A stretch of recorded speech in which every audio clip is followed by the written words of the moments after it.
Ha, Eyvaz'ın oğlu. Ha Eyvaz.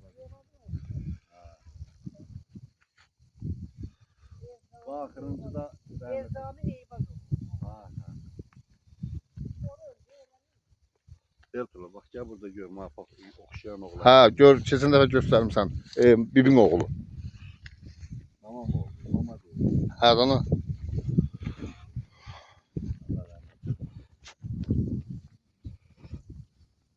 Sonra tapmadılar, ne yapayım? Getirmediler, sonra getirip bastılar. Ha dana da. Allah rəhmət eləsin. Ya. Yerler var hala bir şey çıkmadı.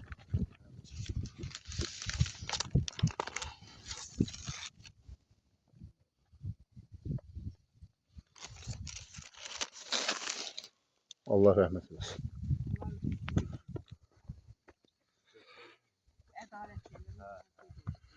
Yanımda da var. Allah rəhmət eləsin. Zeyn oğlu.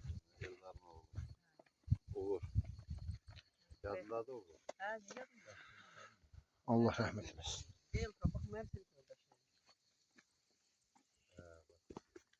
Tam ma okşadı. Ma okşuyor az. Allah rəhmət eləsin. Atom şahitler ne? Ben ne?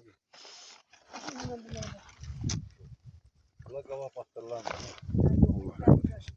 Hadi oğulları gel.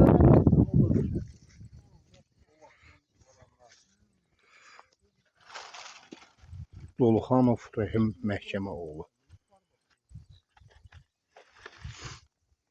Allah rəhmət eləsin. Bunlar hamısı bir çorba bir şey.